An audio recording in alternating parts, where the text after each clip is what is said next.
फिर 1935 के बाद हम थोड़ा सा ब्रेक ले लेंगे, ठीक है।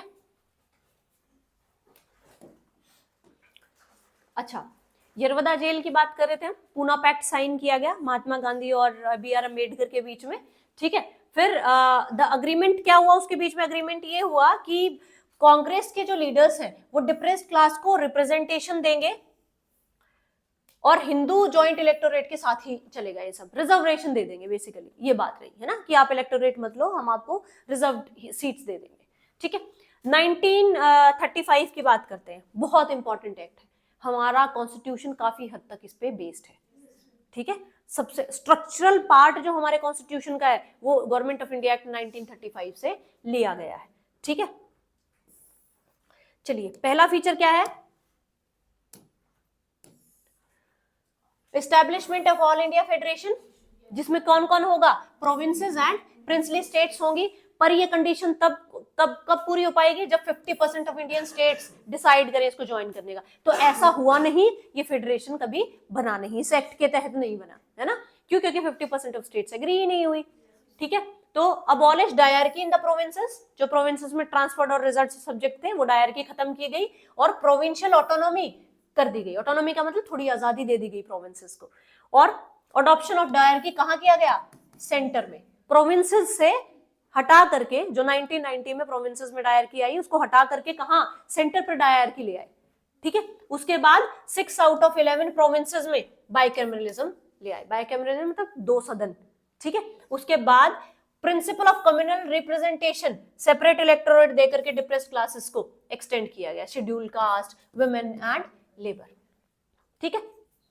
उसके बाद establish the council of India, establish by government of India 1858, council of India बनाई थी ना, उसको क्या कर दिया गया? अबॉलिश कर दिया गया। फ्रेंचाइजी, जो वोट करने की पावर थी वो 10% ऑफ द टोटल पॉपुलेशन को मिली सिर्फ, क्योंकि क्राइटेरिया था, उस क्राइटेरिया को सिर्फ 10% पॉपुलेशन वो कर सकती थी। Establishment of Reserve Bank of India, ठीक है, to control the currency and credit. उसके बाद एक फेडरल पब्लिक सर्विस कमीशन और एक प्रोविंशियल पब्लिक सर्विस कमीशन और एक जॉइंट पब्लिक सर्विस कमीशन, जो कि 2 या 2 से ज्यादा स्टेट्स का हो सकता है, उसकी स्थापना की गई। After that establishment of a federal court which was set up in 1937, ठीक है। The act place control of the railway in the hands of new body known as Federal Railway Authority, ठीक है। फेडरल रेलवे अथॉरिटी को railway का कंट्रोल दे दिया गया। समझ में आ गया? अब ये 1909, 1919 और 35 की कंपैरिजन दे रखी है, आप ये टेबल जाकर के पढ़ लेना, क्योंकि जो जहां पर है ना डायरकी हो गया, डायरकी एक सेंटर किस में था और किस में नहीं था, तो टेबल के साथ जब कंपेयर करोगे तो आसानी से याद हो जाएगा, ठीक है। इसको जाकर के, इस टेबल को जाकर के देखना है। अब आता है इंडियन इंडिपेंडेंस एक्ट ऑफ 1947, ठीक है। It ended the British rule in India, declared India as an independent and sovereign state. Independent का क्या मतलब? किसी पे डिपेंडेंट नहीं है, किसी की डिपेंडेंसी नहीं है। सोवरन का मतलब क्या है? अपने ऊपर अपना राज, सोवरन, ठीक है। On from August 15, 1947 partition of India का concept, 2 independent dominion of India and Pakistan लेकर के आए। ऑफिस ऑफ वॉइसरॉय को जो है वो अबॉलिश कर दिया गया। ईच डोमिनियन के लिए फिर से एक गवर्नर जनरल ले आए, ठीक है। Empowered constituent assembly of 2 dominion to frame and adopt any constitution of their respective nation. दोनों नेशंस को कह दिया गया है अब कॉन्स्टिट्यूएंट असेंबली बनाओ और अपने लिए संविधान बना सकते हैं, ठीक है। And to repeal any act of British Parliament including Independence Act itself, ठीक है। It empowered the Constituent Assembly of both the Dominion to legislate for their respective territory till the new constitution drafted and enforced. इस बात का क्या मतलब है कि आपकी जो Constituent Assembly बनाई जाएगी, मेन पर्पस क्या है उसका? संविधान बनाना, कॉन्स्टिट्यूशन बनाना। पर जब तक टाइम बीइंग गवर्नमेंट नहीं फॉर्म हो जाती, क्योंकि बिना कॉन्स्टिट्यूशन के गवर्नमेंट कैसे आएगी, किस तरीके से इलेक्शन होंगे, कौन क्या बनेगा, ये सब तो कॉन्स्टिट्यूशन डिसाइड करने वाला है। जब तक वो नहीं आ जाता तो ये कॉन्स्टिट्यूएंट असेंबली कानून भी बना सकती है, ठीक है। Abolish the office of secretary of state, transferred his function to the secretary of state to Commonwealth affairs. ये याद रखना, यहाँ पर वाइस रॉय दिया जा सकता है, गवर्नर जनरल दिया जा सकता है। तो इसके फंक्शन किसको दिए गए? Secretary of state for Commonwealth affairs. It granted freedom to Indian princely states either to join dominion of India और डोमिनियन ऑफ पाकिस्तान और रिमेन इंडिपेंडेंट। बस यही बकवास थी, है ना, कि उनको आजादी दे दी कि तुम्हारी मर्जी, या तो पाकिस्तान ज्वाइन करना चाहो, या इंडिया ज्वाइन करना चाहो, या फ्री रहना चाहो, है ना। Designated Governor General of India and the Provincial Governor as constitutional nominal heads of the states, जो कि आज तक कंटिन्यू है। अब गवर्नर जनरल की जगह किसने ले ली? प्रेसिडेंट की, है ना। और गवर्नर्स तो है ही, उनको क्या कॉन्स्टिट्यूशनल हेड कहा जाने लगा, उनको वो पोजीशन दी गई, नॉमिनल या कॉन्स्टिट्यूशनल हेड वाली, ठीक है। After from now relationship of the UK government with India will be managed through the office of Commonwealth affairs. अब डायरेक्टली मैनेज नहीं होगी। कॉमनवेल्थ में कौन सी कंट्रीज थी जो कभी ना कभी ब्रिटिश इंडिया का पार्ट रही हैं, उसकी कॉलोनीज रही हैं, ठीक है।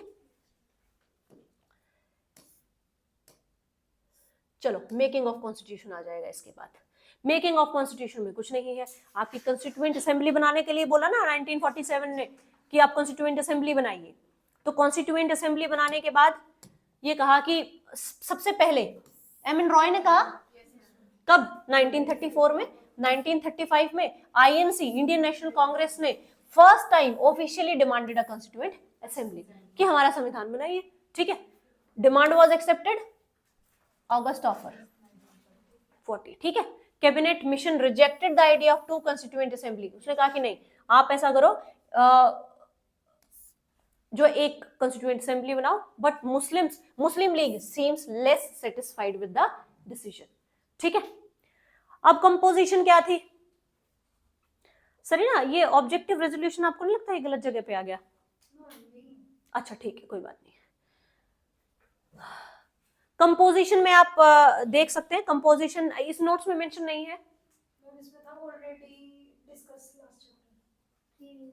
अच्छा, वो स्टार्टिंग वाले 3 चैप्टर्स है ना, उनमें है। चलो वो शीट वहां रखी हुई है टेबल पे, वो ले आओ, जो मेरे वाले नोट्स है उनमें एक आपका जो है कंपोजिशन दी है। कंपोजिशन का तो मतलब क्या है कि 292 मेंबर्स थे जो यहाँ वाले थे, उनमें से 11 प्रोविंसेस से आएंगे, कुछ बड़े वाले जो माइनर 4 प्रोविंसेस हैं उनसे आएंगे, ठीक है। कहने का मतलब कहाँ से कौन आएगा, बस इतनी वाली ये मैं लिखवा दूंगी आपको। ये कहते हैं कि कैसा बनाया गया इस बॉडी को, कैसे ये इसमें मेंबर्स कैसे आए? पार्शियली इलेक्टेड, पार्शियली नॉमिनेटेड, ठीक है। इलेक्टेड कहाँ से? बाकी प्रोविंसेस से। नॉमिनेटेड कहां से? प्रिंसली स्टेट से, ठीक है। इलेक्टेड वाले कैसे? हर 10 लाख लोगों पे एक रिप्रेजेंटेशन, ठीक है। 1 रिप्रेजेंटेशन फ्रॉम 1 मिलियन, ठीक है। 1 मिलियन मीन्स 10 लाख लोग, ठीक है।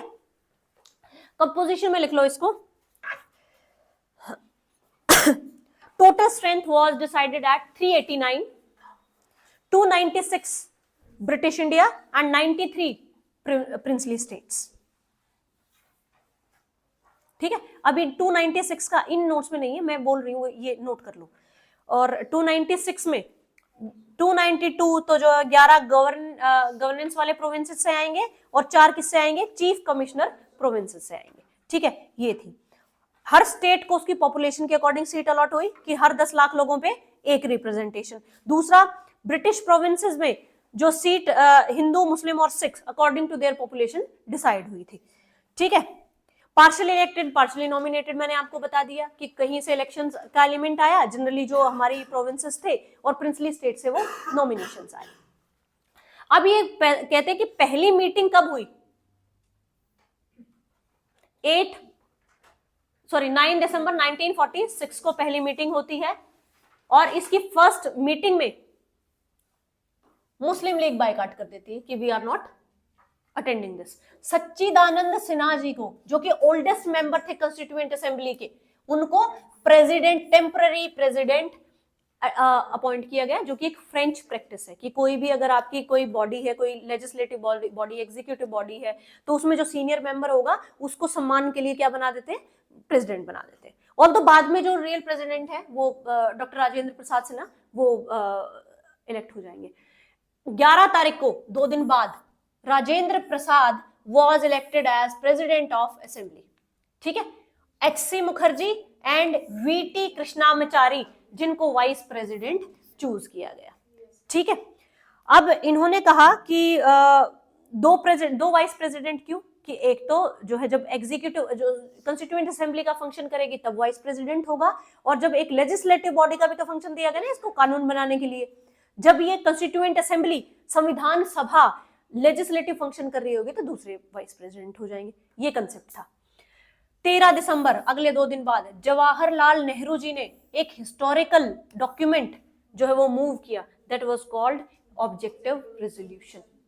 ऑब्जेक्टिव रेजोल्यूशन का क्या मतलब है कि ये जो संविधान सभा बैठी है, संविधान बनाने के लिए असेंबली बैठी है, इसका ऑब्जेक्टिव क्या है, कैसा संविधान देना हमारा ऑब्जेक्टिव है, ये मेन से पॉइंट मिलेंगे। आप देखोगे कि ये ऑब्जेक्टिव रेजोल्यूशन जनरली हमारे प्रीएम्बल से मिलते जुलते हैं, है ना, इसी को प्रीएम्बल का नाम दे करके बना दिया गया था। तो आपसे अगर पूछा जाए प्रीएम्बल कहाँ से इंस्पायर्ड है, ऑब्जेक्टिव रेजोल्यूशन से।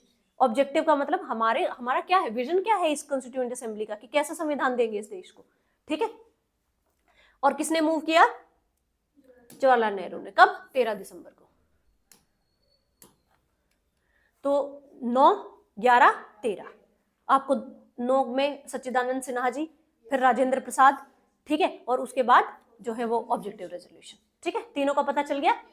The resolution was adopted assembly on January 22, 1947 और modified version present constitution का preamble है। ठीक है, after that Indian independence act 1947 के हिसाब से कुछ बातें आपको बताएंगे कि ये जो असेंबली है ये क्या होगी, फुली सॉवरन बॉडी होगी। ठीक है, assembly also became legislative body. ठीक है, the assembly became the first parliament of free India. ठीक है, कंस्टिट्यूएंट बॉडी, असेंबली जब भी कंस्टिट्यूएंट बॉडी की तरह से मिलेगी, संविधान सभा की तरह से बैठेगी, तो उसको राजेंद्र प्रसाद जी चेयर करेंगे। ठीक है, और जब ये लेजिस्लेटिव बॉडी की तरह से मिलेगी, जीवी मावलांकर जी इसको हेड करेंगे। समझ गए, 2 फंक्शन दिए गए इसको। पहला तो क्या कि आप संविधान बनाएंगे, है ना, दूसरा क्या कि लेजिस्लेटिव कानून बनाने की प्रक्रिया भी आप ही संभालेंगे। तो जब वो संविधान बनाएंगे तो राजेंद्र प्रसाद सिन्हा जी उसके प्रेसिडेंट रहेंगे, और जब वो लेजिस्लेटिव फंक्शन परफॉर्म करेंगे तो जीवी मावलांकर जी रहेंगे उसके प्रेसिडेंट। समझ में आ गई बात। कब तक, 26 नवंबर 1949 तक ये काम करती रही। उसके बाद तो हो गया था ना सब सेट हमारा। Other function, ratified India's membership to Commonwealth, और दूसरा अडॉप्टेड नेशनल फ्लैग 22 जुलाई 1947। और क्या क्या फंक्शन किया, adopted national anthem, national flag,